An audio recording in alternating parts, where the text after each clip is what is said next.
Welcome to Soul Impact, how music saved us, where stories are real, healing is raw, and music changes lives. You are never too broken to rebuild. This is more than a podcast. This is a movement. And now, here is your host, Wild Willie. Hi, everybody. I want to welcome you to the show today.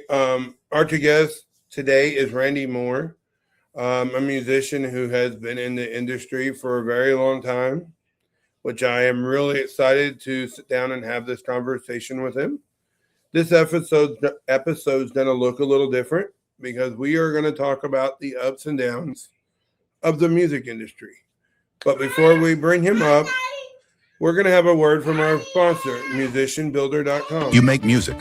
You live for rhythm, for sound, for connection. But behind the scenes, it's chaos.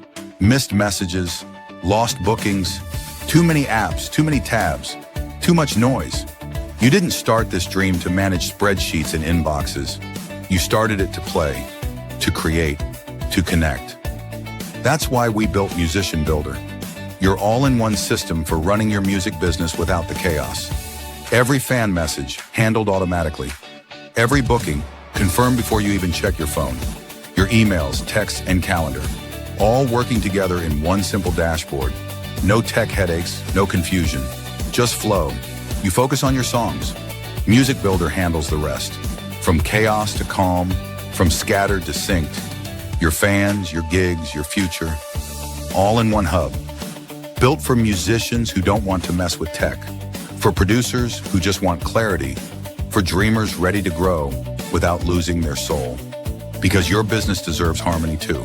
Musician Builder, built for musicians, powered by automation.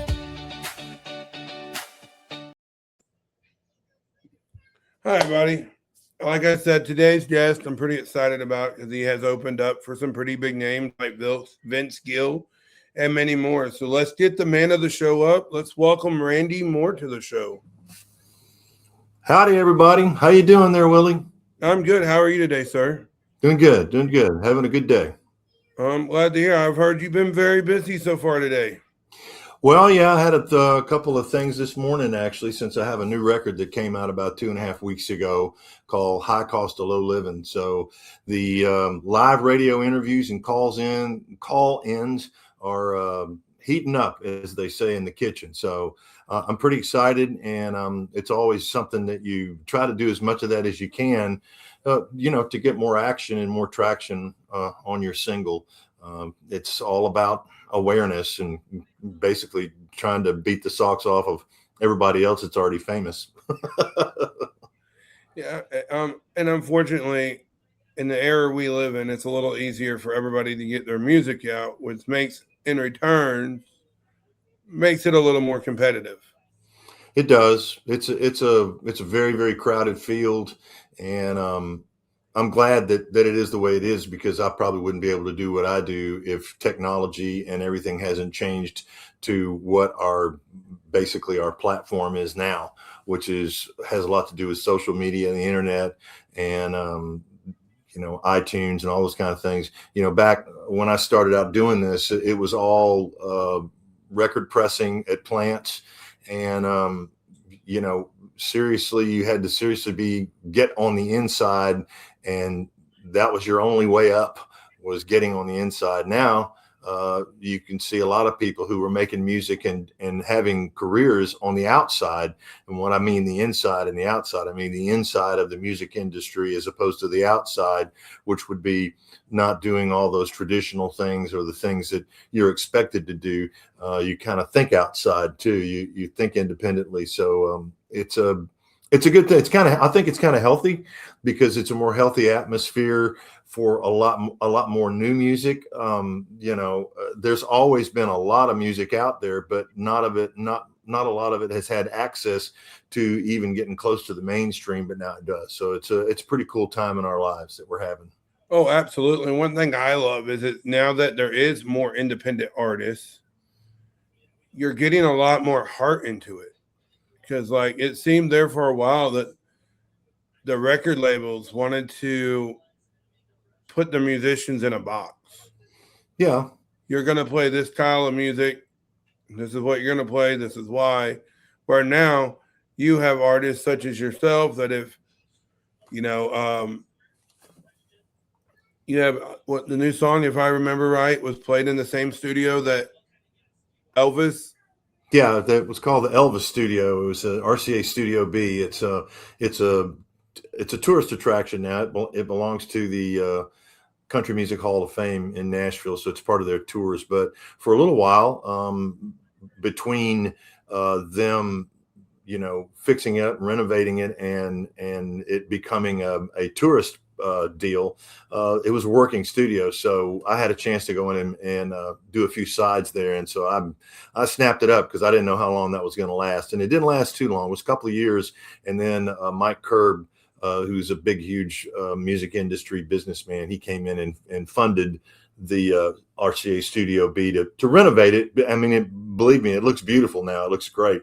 And they've done a fine job with it. But I don't think they make records in there anymore because it's all kind of geared to, okay, well, this is the way it looked in 1968 or 1964 or 1965, something like that. It's like a trip back in time, but it's got a wonderful sound. The studio was built really, really well. And the reason why they built it is because Elvis complained that he didn't like going to New York and making records, and he wasn't making records in Memphis anymore. And so the closest city to him and the way that RCA could maintain enough control over him was to build a studio there in Nashville. So he would come to Nashville quite often after they built Studio B. That is incredible. That's actually something I did not know.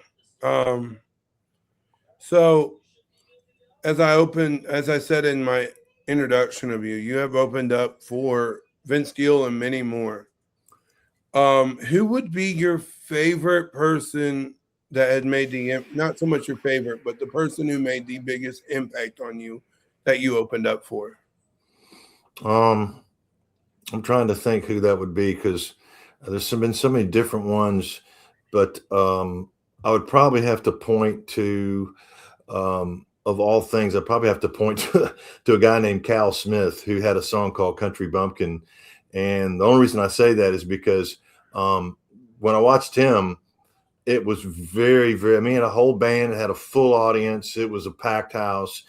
And he's just so informal, and so it just didn't seem like anything he was doing was planned, and it was just great. It was really natural, and I thought, okay, that's kind of the way to be on stage. I mean, it's great to have stuff that's planned, that works, and you know, you have this explosion here, and you're swinging this guitar this way, and you got all your moves, because these days most shows that you see, most concerts that you see are all programmed. There's a lot of lighting cues and all kinds of stuff and everything.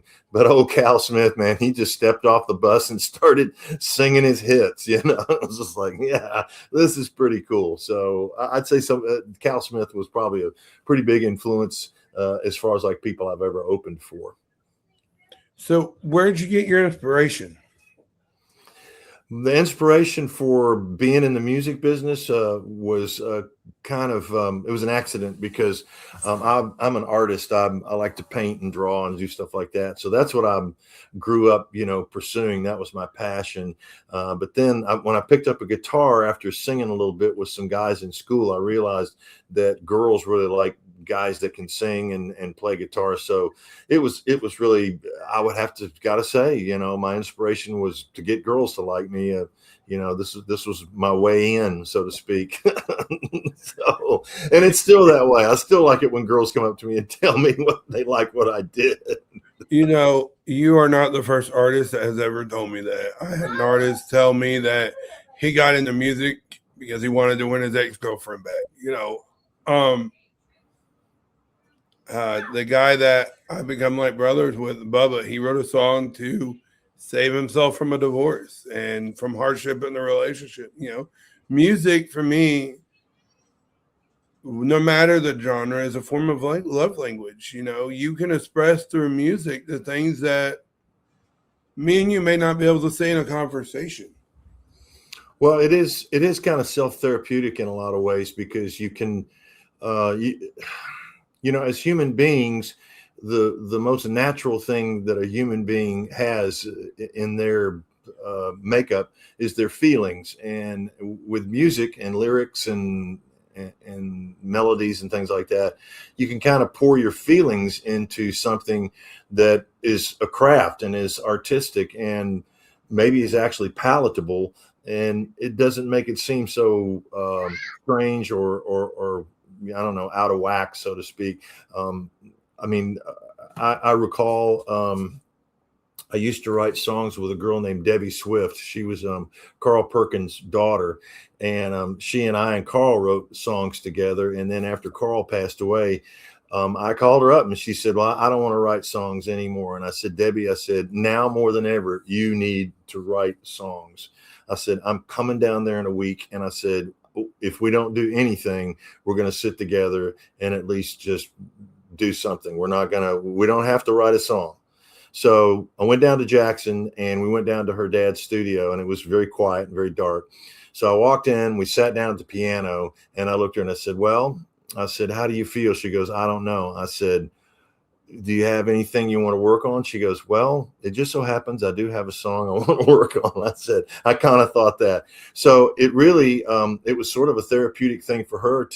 A lot of the songs that we wrote were related to her feelings about her dad and losing her dad and what she thought of him and all these different kind of things.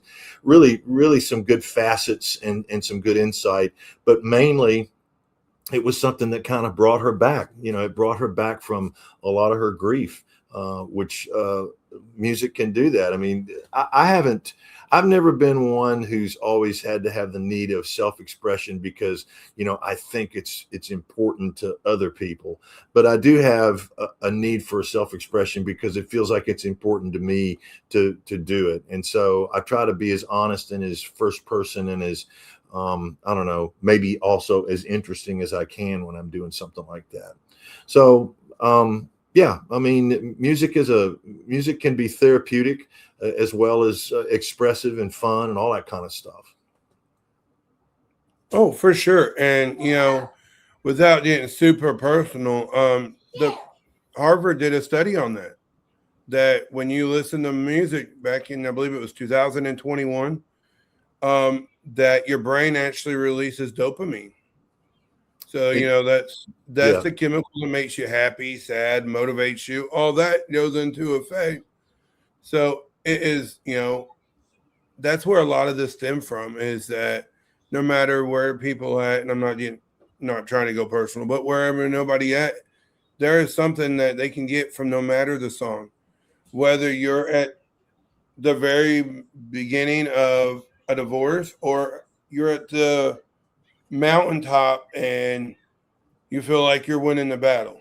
No matter where you're at, there's something musically. Like, I recently have started getting into music, and I'm doing, partly why I'm so excited about this interview with you is because I am going to school for audio production.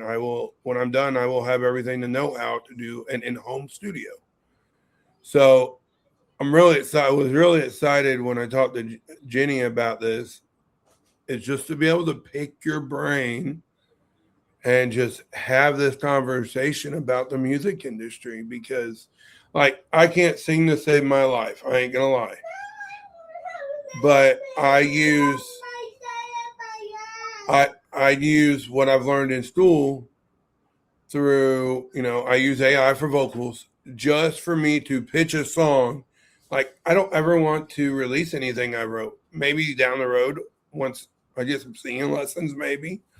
But for me right now, I can take a track that I've recorded and I use Suno, but I don't just do, I write all my lyrics. So for me, then I take and I plug it into Suno, and I know my beats per minutes I want. I know what chord progression I want. I'm big into the outlaw kind of country. So I kind of, some of my music is infused between outlaw country and some rock. It's kind of a mix of the two. And to me, it can be so beneficial because I have songs that I wrote about every walk of my life that now getting to hear them songs that, you know, there's one I wrote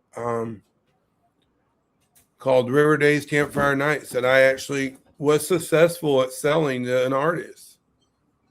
So, you know, to me, hearing your story and how, you know, the up and downs of the music industry and your opinion on these things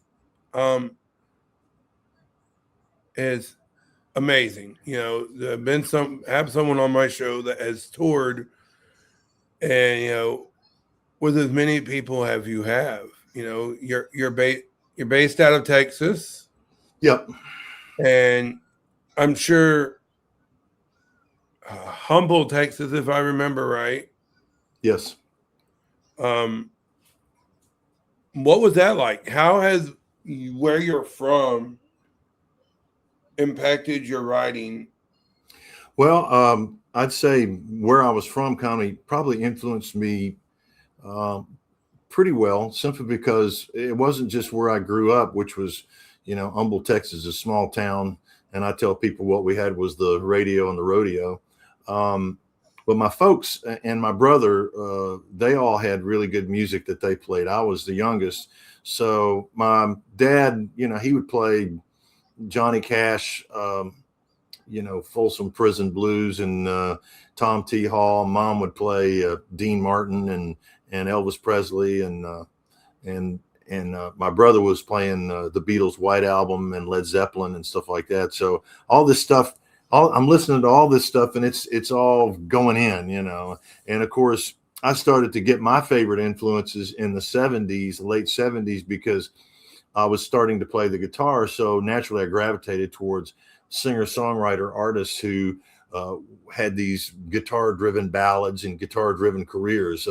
People like Jim Croce, people like Harry Chapin, John Denver, Jonathan Edwards. It's a real long list, and it was very, very prevalent, you know, in the mid 70s to the late 70s. So, and that's still part of what I do. So, growing up around Humble, you know, it was a country town. It was a if you'll pardon the expression, it was a shit kicking town. So I'm playing country music there. You know, heck, if you had a band and you got hired to play at Humble High School for a dance, there's two songs you really had to know.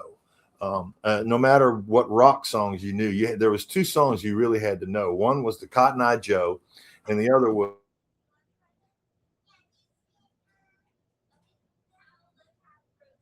staples of my listening when I was going to high school. So naturally, I kind of thing with country rock really being a big influence, simply because that was such great sounding music back then. It still is, actually. Those records really sound good to me.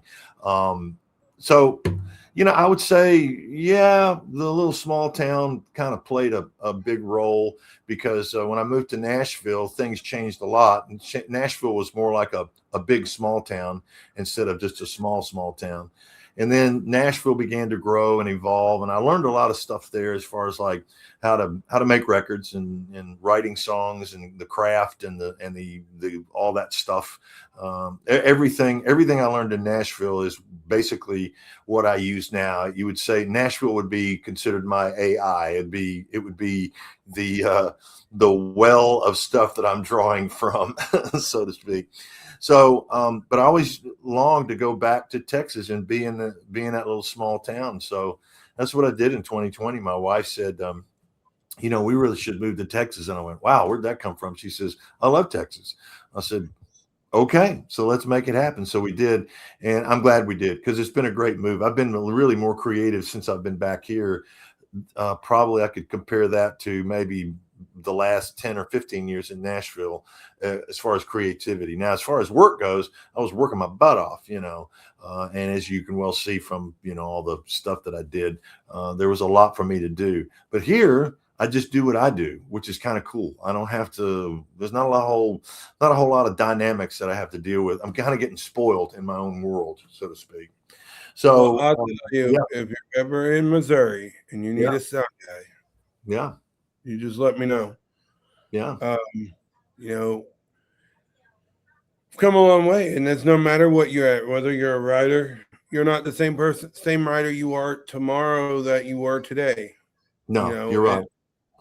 And for me, I'm really excited, and I want to get into the song that we were talking about earlier that you got to record at RCA Studio. Want to tell everybody a little bit about the song, if you don't mind? This song. First of all, this song was created was a co-write with a good friend of mine named Mason Cooper, who was in the publishing business. He's still in the publishing business, but what he does now is he's one of those guys who does he does a lot of music supervision for motion pictures and stuff. But Mason he's a good musician, good songwriter. So he brought the idea to me. He said, "Man, what do you think of this idea? High cost of low living." I said, "I've lived this whole idea. I think we can do this just fine." So we recorded it. After we finally recorded it over at RCA Studio B, and we were fortunate that a guy that I'm a friend of, who's a really great engineer producer, his name is Barry Sanders. Barry called in some really, really great musicians, and one of them happened to be Craig Krampf, who is a guy that played drums for a lot of rock records for many years, and then he moved to Nashville and was a session drummer there. Anybody who wants to look up Craig Krampf, you can look up the record Betty Davis Eyes. That's him playing the percussion and the drums on Betty Davis Eyes. So he really loaned a huge chunk of energy and fuel to that song. So it's a driving record, and it's probably more driving than most of the things I've released in the last few years, simply because it was there. It's a little different, and it's coming into the summertime. So I thought we just need something that just is a kick in the pants here. So we went with High Cost of Low Living. Well, when you're ready, I'm ready when you are, buddy. I am. So it goes like this.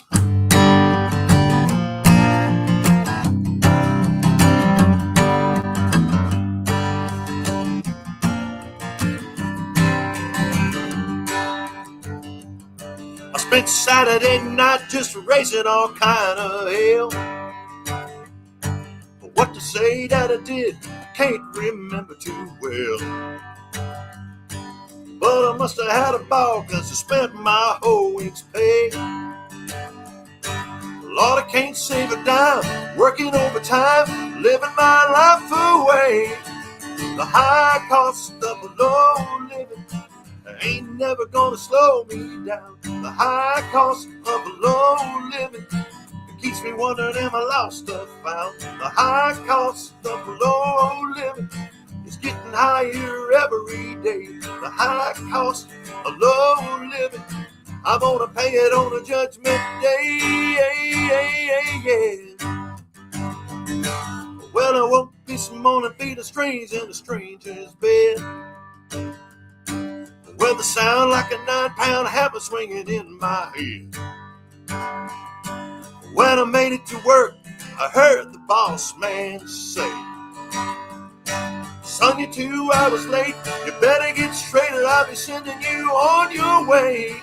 The high cost of low living ain't never gonna slow me down. The high cost of low living keeps me wondering, am I lost or found? The high cost of low living is getting higher every day. The high cost of low living, I'm gonna pay it on a judgment day. Woo.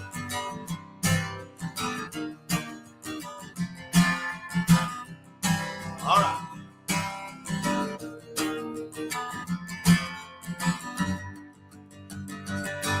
With time on my side and my pockets all full of cash, I'm taking life for a ride.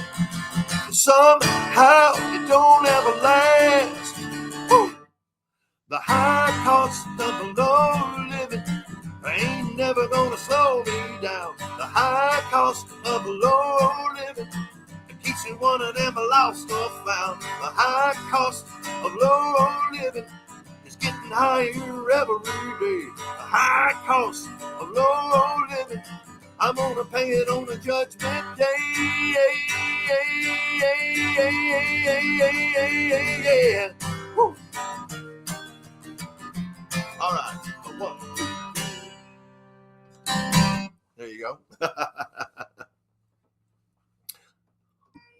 Thank you very much, sir. I really enjoyed that. Thanks, bud.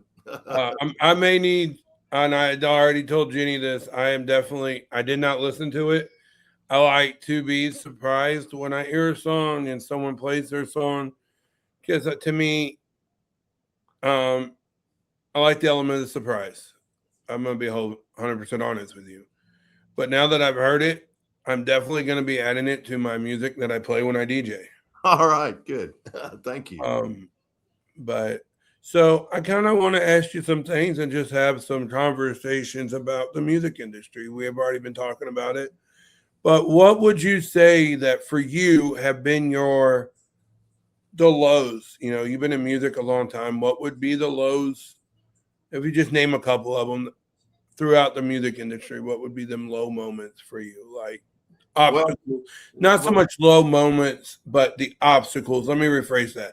The obstacles that you had to overcome.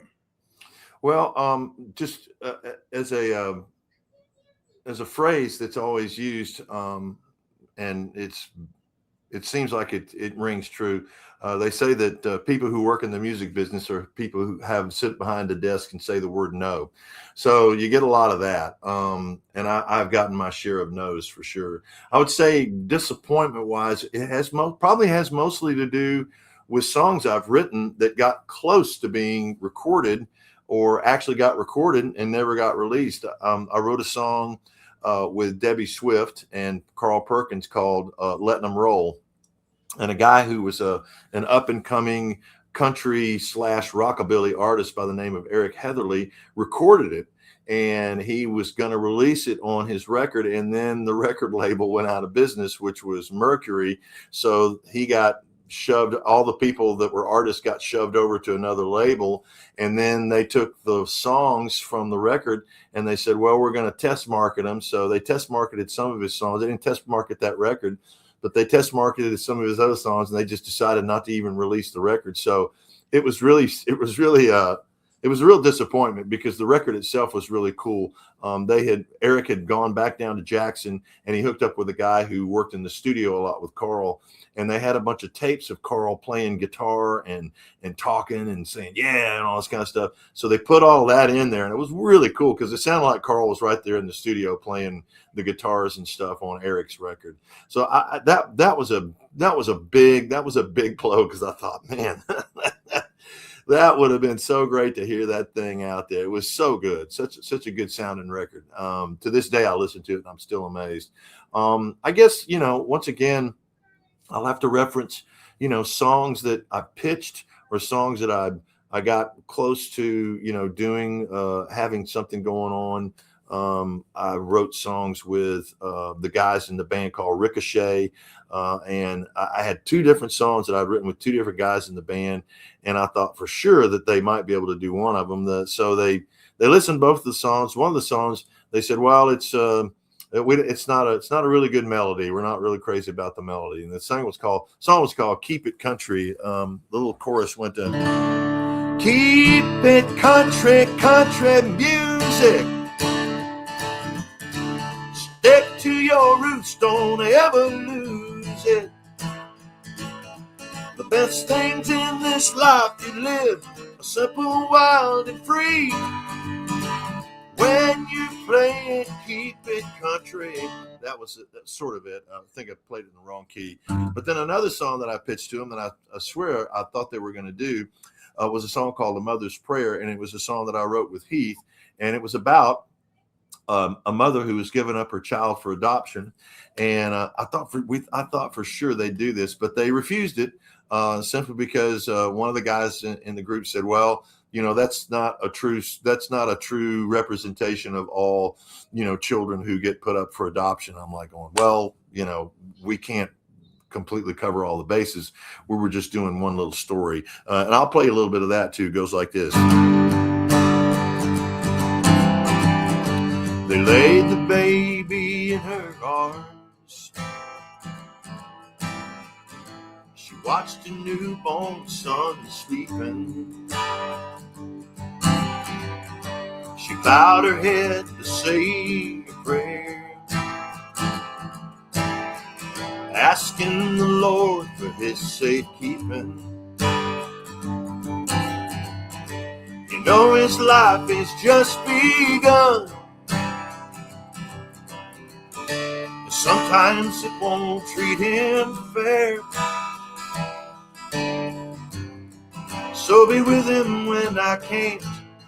All I can give my little man is a mother's prayer. A mother's prayer can move a mountain. A mother's prayer is pure as gold. And the angels in heaven make sure she gets heard up there. 'Cause there's nothing that's more precious to God's ear than a mother's prayer. Nothing that's more precious to God's ear. So that's a mother's prayer. I thought for sure they would do that because it was a different kind of a thing. And I'm into doing different songs. I like to do different songs. So I would say that was probably, those are probably kind of like, you know, when you write songs, as you well know, you're putting so much of yourself in there and on the line. It's hard not to take it personally when you really feel like you got something going and it just gets refused. So, so you learn to live with that stuff, and you try to learn from it somehow, some way.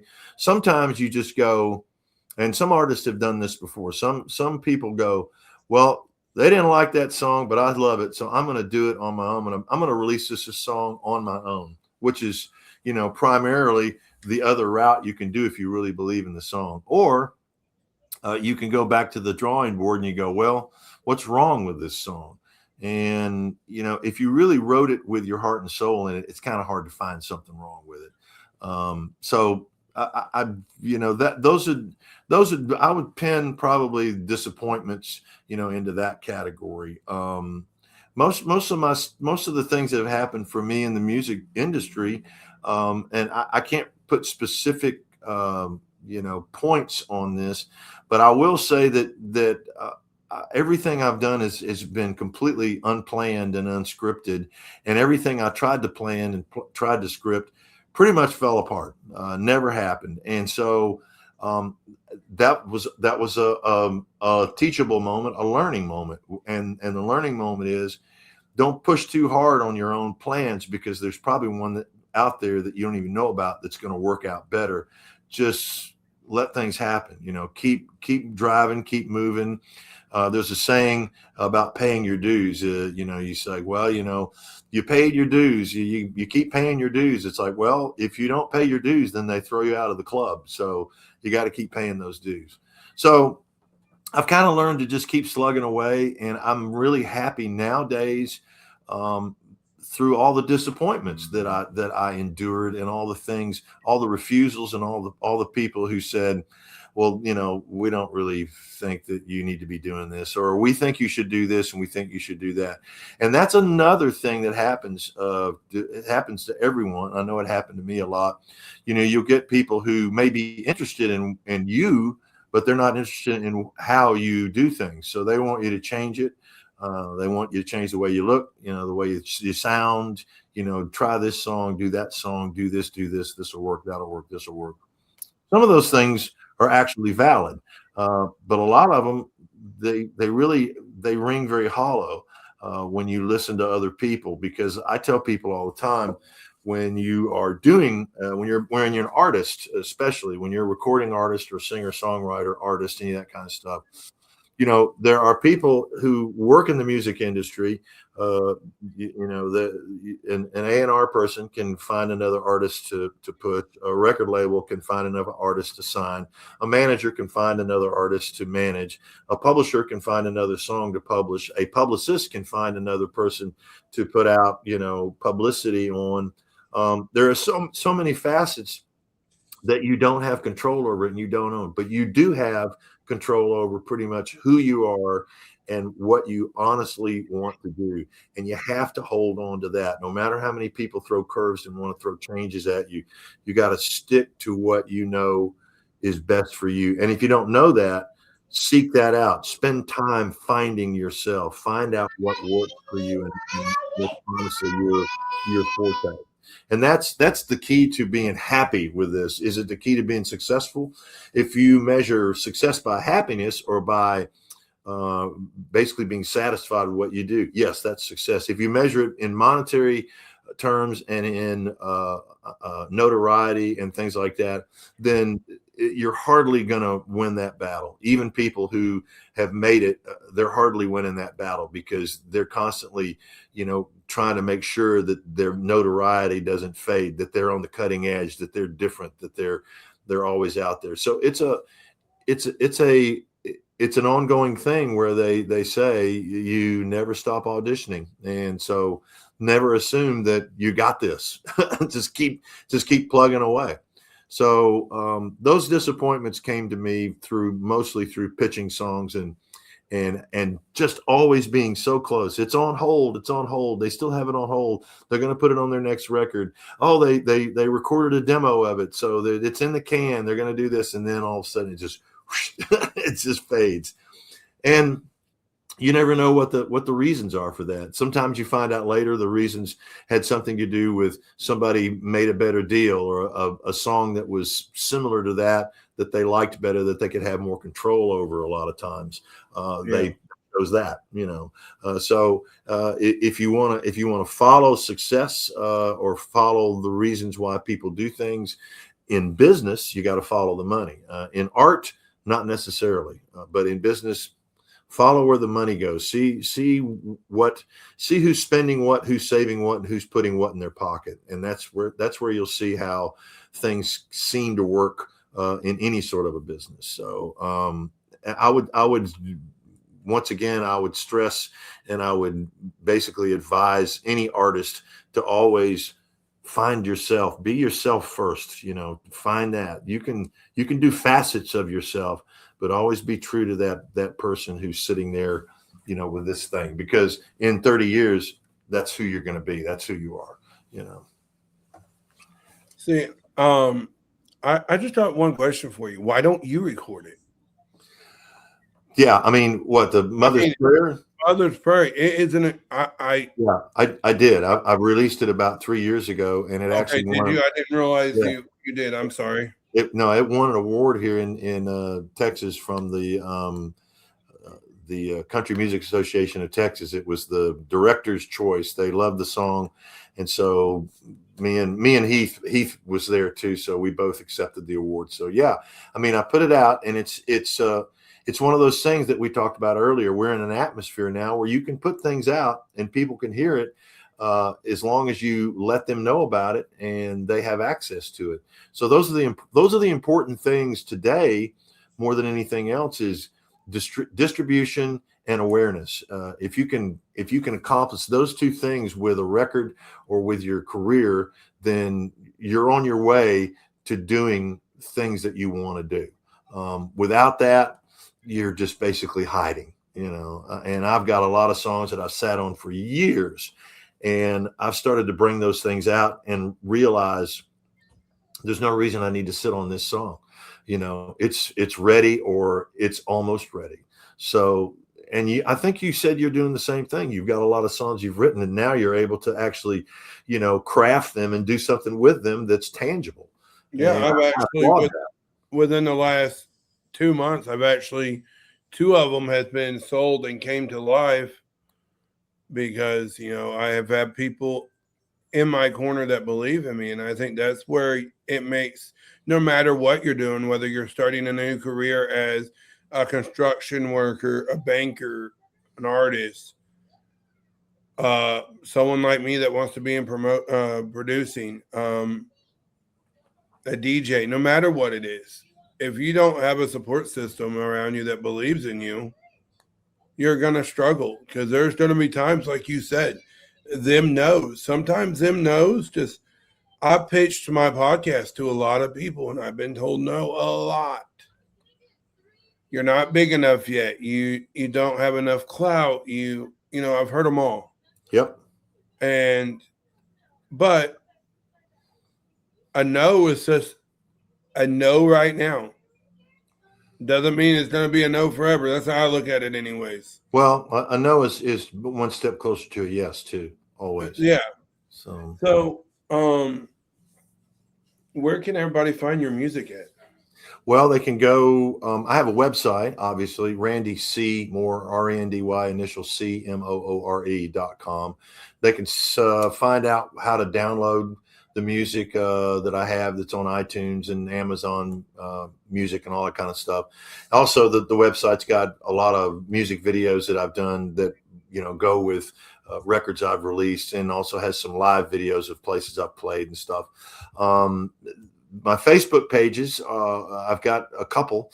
One is Randy C. Moore Music, which deals primarily mostly with record releases, what's going on, what you and I are doing now. It's really the awareness thing that gets out to people. And Jenny Foley is she handles all the promotional stuff from a thing called Margin Promo there in Nashville, and she's doing a great job, by the way. I'm just can't thank her enough. And also, I've got another Facebook page. It's called Friends of Randy C. Moore, and most people that sign up to that or follow that are following me because they're going to come see me play live somewhere. So there's those two Facebook pages. I've got an Instagram, Randy C. Moore Instagram page. So the social media stuff is out there, and the website's out there. And I'm on all those darn streaming platforms, Spotify, spot of this, spot of that, you name it, it's on there. So it's not hard to find me, but you got to make sure you punch in Randy, initial C, MOORE. And then if there's a song there that you like, hopefully the titles will come up or something like that. So that's how people can reach me. Awesome. So what's an advice that you would give to an artist that is kind of discouraged at the moment, to kind of light the fire a little more? Well, let me see. Is this to younger artists that I'm talking to? No, just an artist in general. Anyone that is like where you talked about earlier, struggling with the nose and yeah. Just be, once again, I just have to go back to be true to yourself. The best records I've ever released and made, most of them, 90% of them, maybe more than 90%, were personal expressions. They were completely honest and straight from the gut and from the heart. So find those things. It's all well and good to be crafty, which I learned a lot of in Nashville. And come up with ear candy and catchy things and the hooky things and this and that thing. But at the end of the day, the things that really last are the things that have true, honest emotion and feeling in them. And the only way you can do that is just dig inside yourself to get it. There's a reason why Paul McCartney's songs are so great. They have true, honest emotion in them. You listen to The Long and Winding Road, you go, wow. You almost feel like you lived it when you listen to that song. So, oh yeah, and like we were talking earlier, the music genre now compared to, not so much the genre, the music scene compared to what it was even 10 years ago, you got more artists putting more heart into it because they can yeah. They can record on BandLab and get music out on Spotify, and it's nice to see the heart come into it all. Like, I'm a huge Johnny Cash fan. I've always have been. And he could sing about stupid stuff, a boy named Sue, or shooting a woman down, but he did it with such emotion. Yeah. Like, you could feel the frustration and the anger or whatever emotion they were feeling. And I think that's what's nice about the independent scene right now, is because you have artists that are able to. I love you. I love you too, sweetheart. I put my water on your bed. I don't care. And honestly, that won't be edited out. I told Jenny this. I'm I not worried try about to it. keep her interruptions to a minimum, but I want people to know that end of the day, they should come first. Okay. Well, the thing about it is, hey, let's give something. Let's throw something out there for the kids. Exactly. Oh, good. Some of them, like she's occupied right now, but I've had podcasts where she comes up and she asks an artist their favorite song. I'm okay for my kid being a part of this, Yeah. for what it's part of. And there's another way you got to look at it. It's your legacy. What do you want your legacy to be? Yeah. Do you want your legacy to be that you gave it your all through all the no's, or do you want your legacy to be the first time someone told you no, you tucked your tail and ran? Yeah. Yeah. Well, You gotta. That's called believing in yourself. When you get knocked down, you pick yourself up and you just keep going in the same direction. So. And it does get hard, but that's where having a support system, like we talked about earlier, is you're going to get no. I'm sure there's been times where you were told no that you had people encouraging you along the way. Yeah, my folks actually were supportive of me getting into this. They didn't know why I got into it, but when I told them, I said, "Look, I think I might be able to make a difference." They said, "Well, if you can make a difference, son, then we're behind you." So, and the difference that I'd like to express to anyone is, first of all, hey, try to leave things a little bit better than you found them. Second of all, if you want peace in the world, get peace between your ears and get peace, in your soul and your heart, because if everybody would practice that, then there wouldn't be a whole lot of need for all this other rigmarole that we're having to deal with these days. So I completely agree. Other than that, my wife, she's my main support system these days. And any song that I write, anything that goes on around here, it doesn't escape this studio until I'm sitting there playing it for her at the breakfast table. and if I get a thumbs up and she gets the goosebumps and gets emotional, then I go, okay, I'm on the right track. And if she looks at me and she goes, I don't know, then I go, okay, I'll put that one back in the barn. I tell you what, though, I would love to get with you and just send you some stuff and collab with you as a songwriter. I mean, like I said, that's more. I love running sound. In fact, it has opened up, like we were talking beforehand. This past weekend, I got to help run sound for Save Enable, Highlight, and I love that kind of stuff. Mm-hmm. But that doesn't tell my story. No.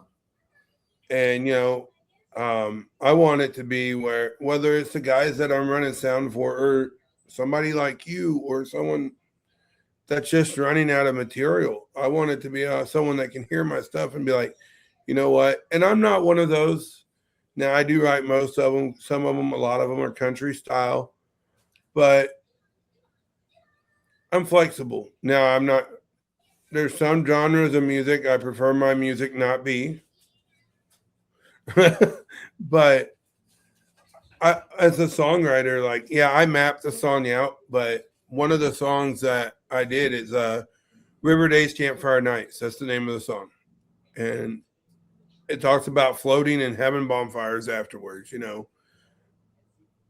It was a summer kickoff song. It come out 2 weeks before Memorial Day. It was just one of them. That's how I wrote it. I wrote it as a song and the dude's like, I love the song, but I want to do this to it. I don't want to change the lyrics, but I want to change the structure of the song a little bit. I said, okay. Sure. And that's where I think it's going to open more doors for me, because I do allow, even though they're my lyrics, now I do not let people change my lyrics, because to me, it changes my story. Mm-hmm. So, but if they want to change how it's played out, like if they rather make it more of an independent rock song than a classic rock meets country, I'm good with that. Make it your own. But there's some songs that, like, I have one I wrote for my daughter that when whoever plays it, I want it done in the same style.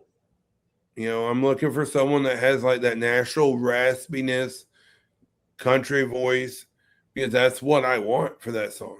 Uh-huh. And to me, when it comes to that, and I'm sure you can relate, when you're writing music, you have to believe in your music. And, you may say, no, you don't want to perform one of my songs. It doesn't mean it's a bad song. No, not at all. It just means it's not for you. That's right. And it's got to hit you in the right place, and it's got to. Yeah, you got to be able to relate to the story. Yeah. And that's how I look at it. As a songwriter, I'd rather someone tell me no. And I think this is where my mind, the no has adjusted for me over the last couple months, is instead of someone telling me no, and even if they don't give me a reason, you know what? There's going to be someone that's going to come along and they're going to perform it the way I visioned it or pretty close to it. And you were talked about this earlier. There's going to be someone that's likes you, but they want you to change. Like I had one guy tell me, I love you, I love your energy you put, but your writing style is all wrong. Mm-hmm. Like, dude, I've gotten so many positive feedbacks. He was one of the only ones who tell me that. And I was like, dude, it's okay that my music's not for you.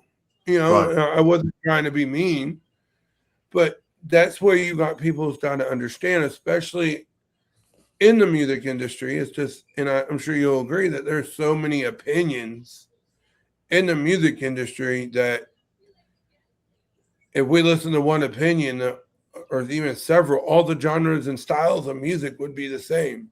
Right. That's true. I think of the back of Elvis. He got so much hate because the kind of music he played. Yeah. Him and Jerry Lee, it's the devil music, but they did it anyways. They believed it enough that look at where they are now, or obviously they're not here anymore, but what I'm saying? Their music is such impactful even decades after they're gone. Well,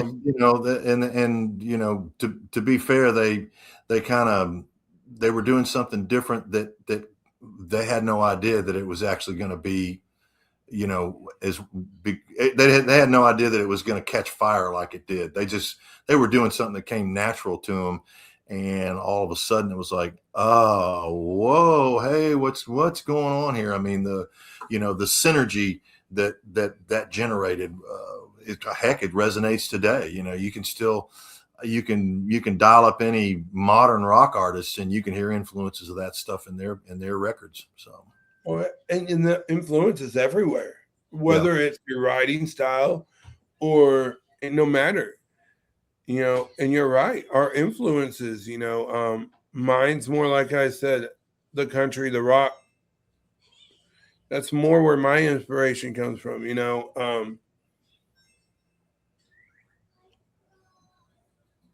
rock wise, I was big into like the early rock. I'm talking Bob Seger and the early rock. I'm not talking like the hair bands, which I like hair bands too. I'm not gonna lie, but I'm talking. My main thing is like I love that genre of music, or not genre, the era of music. Yeah. And those you have to understand too. Those were great sounding records. I can listen to a Bob Seger record to this day and go, I want every instrument on my record to sound just like that. Yeah, they're that good. They paid the money for them too. It wasn't like, and that's where art is now. I see it being as a sound engineer, there's a lot of rap at the festivals I do. I'm not a fan of it. They have a story to tell. I'm not going to shun them away. People like what they like. But I look at it this way. You need to come prepared. If you're going to bring a track and have your music sing over your track, then you need to believe in yourself enough to have a flash drive. Right. And, he's become like my best friend. His name's Bubba Starks. He told me one time that if you put $2 into it, you're going to be a $2 artist. If you put, and he said it sounds so simple, but I say an artist, but when he talked to me, he was talking about my podcast. If I would put no effort into this, no time, no money, my podcast would not be where it is. In fact, the 9th of this month, or the 9th of June, I'm going to say that way because it's going to come out in July, is a year of me having my podcast, and I can look at stuff that I did a year ago. Yeah. I don't know how I got 5 views because honestly, it wasn't that good. It's a quantum leap when you look like a year ago, right? It is, like, to see this conversation now where I'm not Exactly. I did a lot of them when I first started. Oh yeah. Yeah. If you listen to yourself and pick it apart, you can actually improve it. Definitely. And that's actually what I do. Every episode that comes out, every song I write, my homework assignments through college, before I turn them in, I read them 3 or 4 times. If I see something that just don't sound right, or I think I can word it a little better, I rework it. Right. I have a song I wrote for my mom. That was one of the only songs that I didn't rework a whole bunch. I think I only worked it like 10 times. And that's not very many times for me, because sometimes it's 30 or 40 times, because sure, I'm a perfectionist on some of my songs. But this song was about my mom getting a kidney transplant, and I wanted to play it for her before she went in to get her kidney. And so it probably will be readjusted now. It's not out anywhere. Right. But to show it to her, I worked it 10 times. And I'm talking, I use Suno vocally because I can't sing. I'm being 100% honest.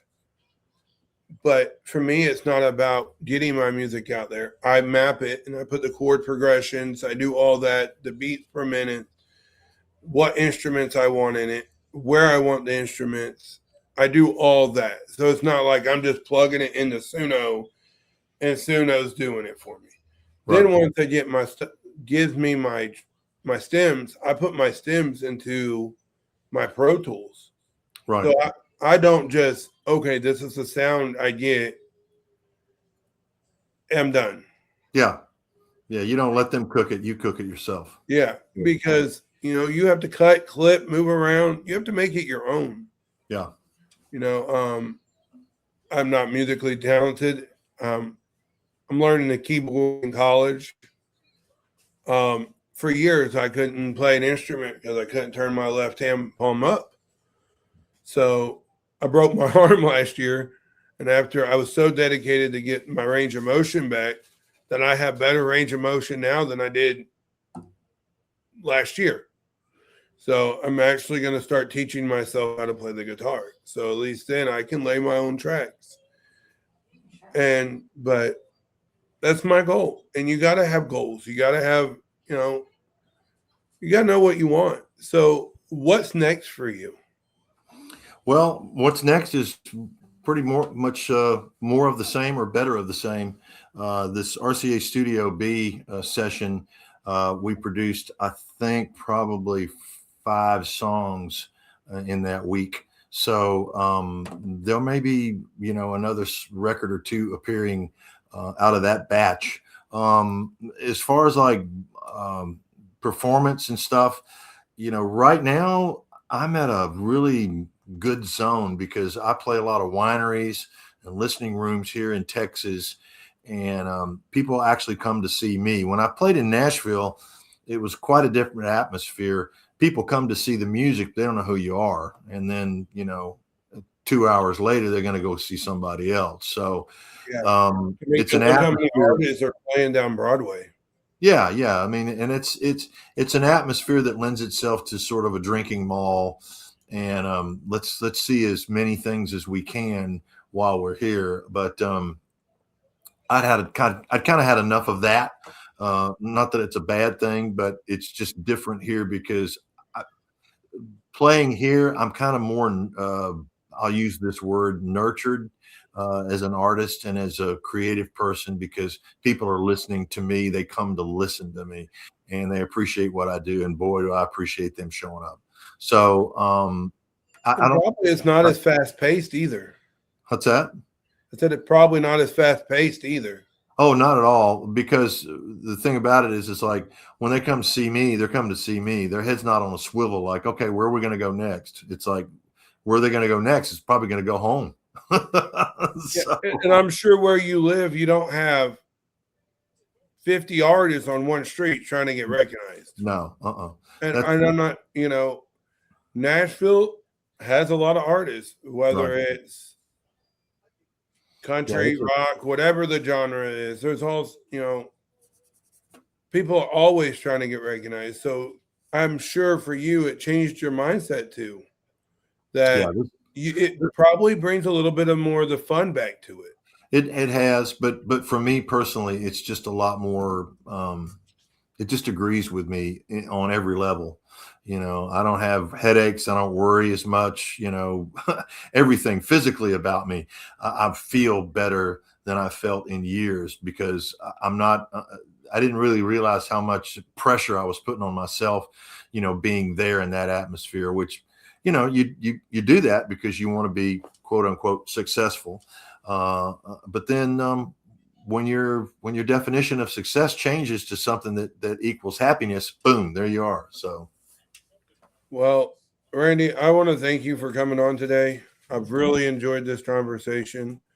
I hope you keep me in mind when you have new songs come out. You're always welcome to come on and share your music. Okay.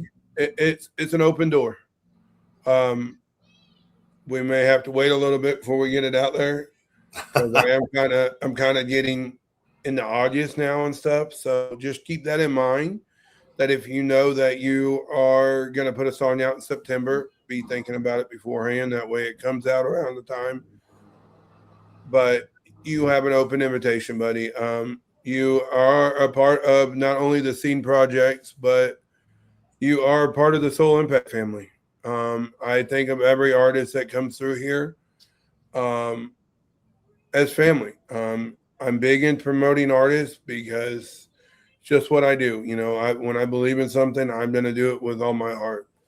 And, I stem that over into what I do for my DJing, my sound company. Yes, you can, beautiful.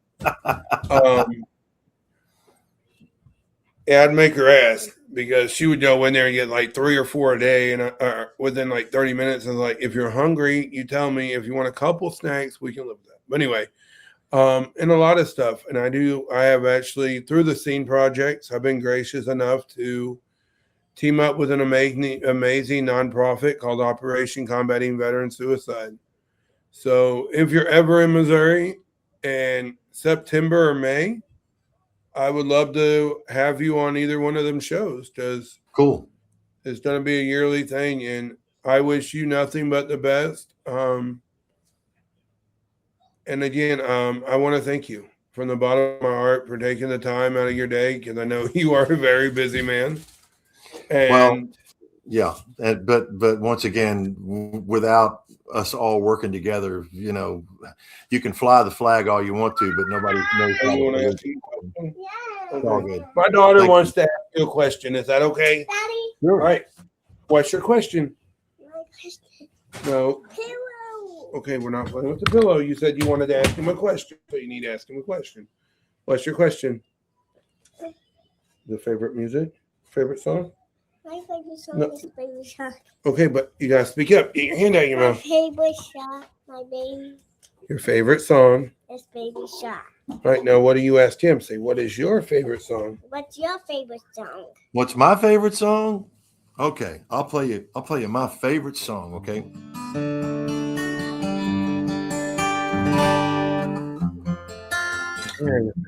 I see trees of green, Red roses too, I see them bloom for me and you.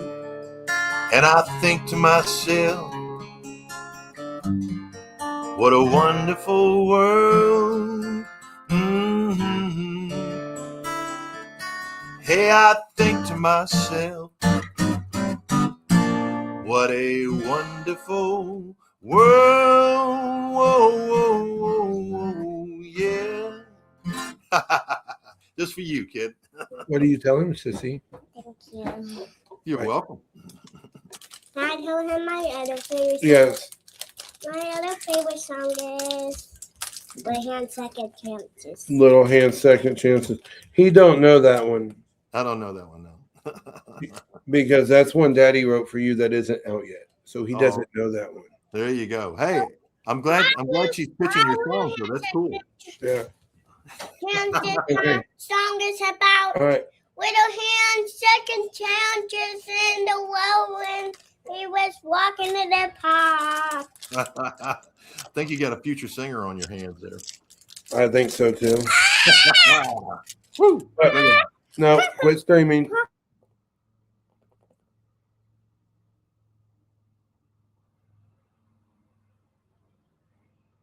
Tell him thank you for playing that song for you. No, I want to tell him his other song. Oh, you want him to play another song? No, Well, you gotta ask him if he wants to play another song. You can't tell him he has to play another song. You gotta ask him. I have to ask him because I want to ask him what his other song is. Oh, you want him to play one more song? All right. Well, you ask him. Say, will you play one more song, please? What's your other song? What's my other song? Uh-huh. Okay. I'll play this for you, okay?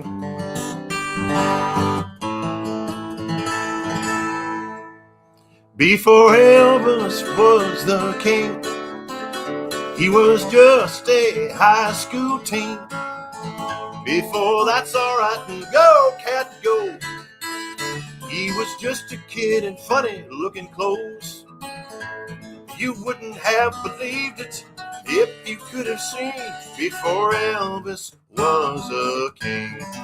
Woo!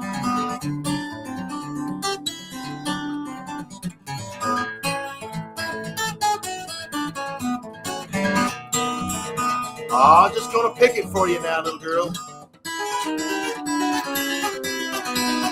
Before Elvis was a king, he was just a high school teen. Before he ever made his story, it was metal shop, math, and chemistry. You wouldn't have believed it if you could have seen before Elvis was a king. Hand out your Boom, mic. that's rockabilly What are you for you. telling? Thank you. And You're welcome. She said, thank you, and you're really good. Thank you. Thank you. I'm glad. See, Right. you got to do something for the younger generation there. There you go.